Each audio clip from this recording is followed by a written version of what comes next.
ശിവകൃഷ്ണ സംഗമത്തിൻ്റെ ആ പവിത്രമായ മുഹൂർത്തം തുടരുകയാണ്.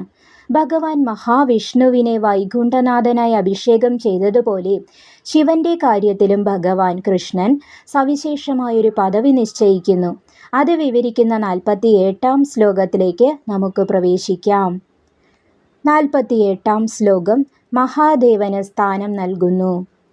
ശിവന്റെ തത്വത്തെയും അവിടുത്തെ വാസസ്ഥാനത്തെയും കുറിച്ച് ഭഗവാൻ കൃഷ്ണൻ കൽപ്പിക്കുന്ന ഭാഗമാണിത്. നമുക്ക് ശ്ലോകത്തിലേക്ക് കടക്കാം. കൃഷ്ണസ്തം ച സമാഭാഷ്യ ദദൗ സ്ഥാനമനുത്തമം മൃത്യുഞ്ജയം ജ്ഞാനപരം ജ്ഞാനമൃത്യുഞ്ജയാധികം.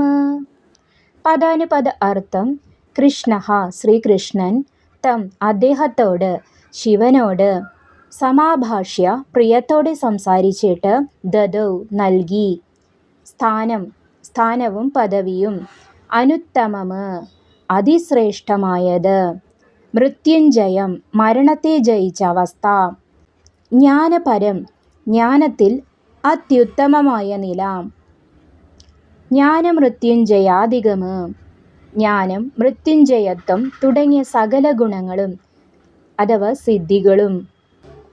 ഈ ശ്ലോകത്തിൻ്റെ സാരം: ശ്രീകൃഷ്ണൻ മഹാദേവനോട് മധുരമായി സംഭാഷണം നടത്തുകയും അദ്ദേഹത്തിന് അതിശ്രേഷ്ഠമായ സ്ഥാനം നൽകുകയും ചെയ്തു.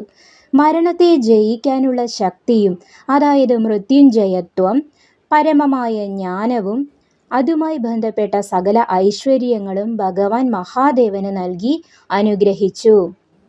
ഗഹനമായ വിശദീകരണവും തത്വചിന്തയും. ഈ ശ്ലോകം ശിവതത്വത്തിൻ്റെ അന്തസത്ത വെളിപ്പെടുത്തുന്നു.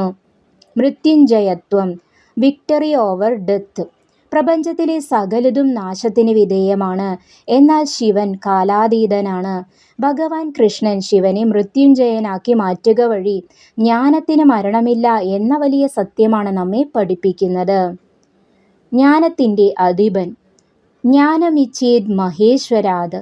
ജ്ഞാനം വേണമെങ്കിൽ മഹേശ്വരനെ ഭജിക്കുക എന്ന പ്രമാണം ഇവിടെ അർത്ഥവത്താകുന്നു. കൃഷ്ണൻ തൻ്റെ ജ്ഞാനവിഭാഗം ശിവനെയാണ് ഏൽപ്പിച്ചിരിക്കുന്നത്. ശിവൻ പരമഗുരു.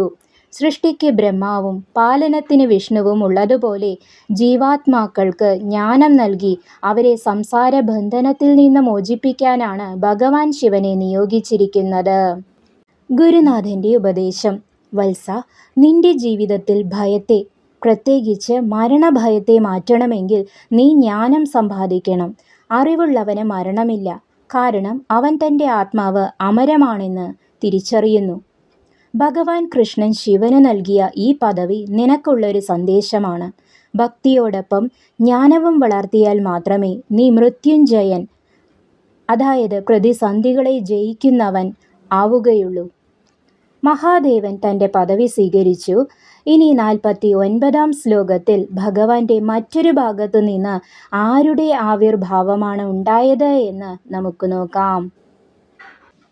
പരമാത്മാവായ കൃഷ്ണൻ്റെ ലീലകളും പ്രപഞ്ച സൃഷ്ടിയുടെ രഹസ്യങ്ങളും ഈ പുരാണത്തിലൂടെ നമുക്ക് വരും ദിവസങ്ങളിൽ കൂടുതൽ അറിയാം.